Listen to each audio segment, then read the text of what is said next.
नमस्कार दोस्तों, आज फिर जोड़ेंगे हम आपके टूटे हुए सपनों को सिर्फ और सिर्फ आपके अपने प्रोग्राम भाग्य मंथन में। मैं ज्योतिषाचार्य राहुलेश्वर। ईमेल प्रक्रिया द्वारा प्राप्त जन्म कुंडलियों में से हमने आज जो एक जन्म कुंडली चुनी है, उस भाग्यशाली जातक का नाम सोहन वर्मा है, जो कि दिल्ली के रहने वाले हैं। आइए देखें प्रश्न। सर नमस्कार, मेरा नाम सोहन है। सर, जब से आंखें खुली हैं तब से अब तक जीवन उधारी में जीता आया हूं। जिस काम में हाथ डालता हूं आखिरी समय में खराब हो जाता है। मार्केटिंग के जॉब में हूं, मैं पूरा दिन भागता हूं पर रिजल्ट कुछ नहीं। साथ वाले लोग कहां से कहां पहुंच गए। सर बताएं, कुछ हो सकता है जिससे मैं अपने कर्मों में सफल हो पाऊं। मेरा जन्म विवरण: नाम सोहन वर्मा, जन्म दिनांक 7/4/1979, जन्म समय 4:30 शाम को, जन्म स्थान दिल्ली।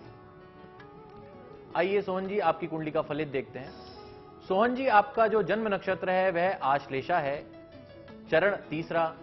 नक्षत्रवाद चरण के हिसाब से आपका जन्म अक्षर, जो जन्म का नामाक्षर है, वह डे है। सोहन, आपका जन्म लग्न सिंह है, जिसके स्वामी ग्रह सूर्य है, व चंद्र जन्म राशि कर्क है, जिसके स्वामी चंद्रमा है। आपका प्रश्न सीधा सीधा कार्य स्थान व सफलता को लेकर है। कारक भाव: लग्न व दशम भाव व एकादश भाव, अर्थात कार्य करने का बल प्रथम भाव, कार्य करने का स्थान दशम भाव, कार्य संपन्न होने के बाद सफल होने का भाव एकादश भाव। कारक ग्रह: जो आपका प्रश्न है उसके कारक ग्रह कौन से हैं जो इसको कराते हैं। लग्न का स्वामी सूर्य ग्रह, दशमेश शुक्र ग्रह, एकादशेश बुध ग्रह। कारक योगा योग: जिन योगों के कारण ये कार्य होते हैं वह योग क्या होते हैं।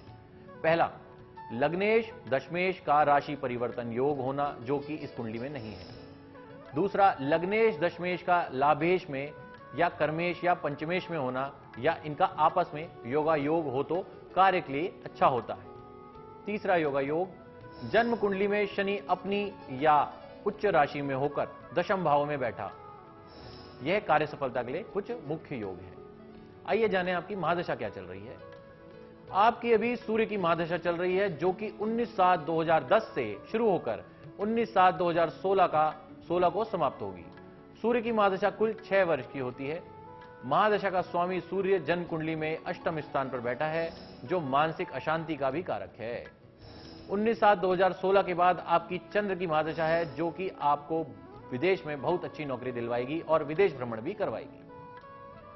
आइए जानें आपकी कुंडली में कौन से बाधक योग हैं। उससे पहले जानते हैं बाधक योग होते क्या हैं। जो कोई ग्रह किसी इच्छा के उपभोग में बाधा उत्पन्न करता है तो ऐसे ग्रह को बाधक योग कहते हैं, व ऐसे ग्रह जब मिलकर कोई योग बनाते हैं तो उसे बाधक योग कहते हैं। आइए जानें पहला बाधक योग। इस जन्म कुंडली में सबसे बड़ा बाधक योग है जन्म लग्न में उदित अनंत नामक काल सर्प योग का होना। दूसरा बाधक योग, लग्न में ही शनि राहु का चंडाल योग होना, जो कि कार्यों में बाधा डालता है। तीसरा बाधक योग, एकादशेश का अपनी नीच राशि में जाकर अष्टम भाव में विराजमान होना, यह भी एक बाधक योग है।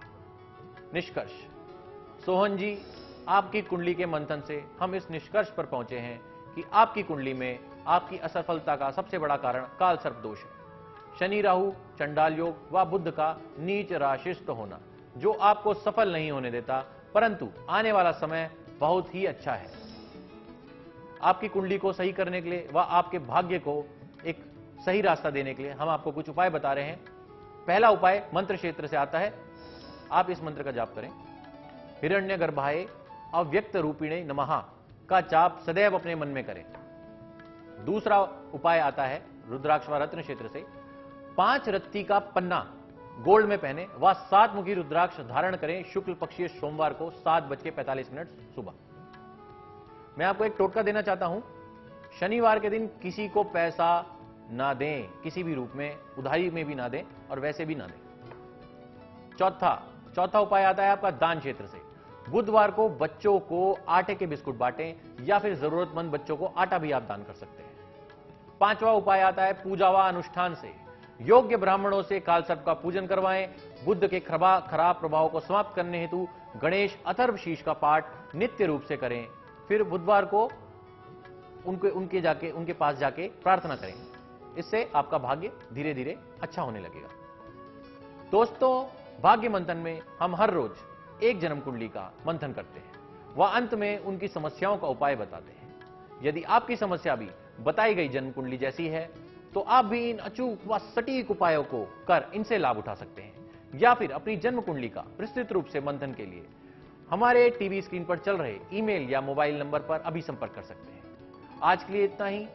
कल फिर मिलिए मुझसे भाग्य मंथन में और बदलें अपना भाग्य मेरे साथ। नमस्कार। आपका दिन शुभ व मंगलमय हो।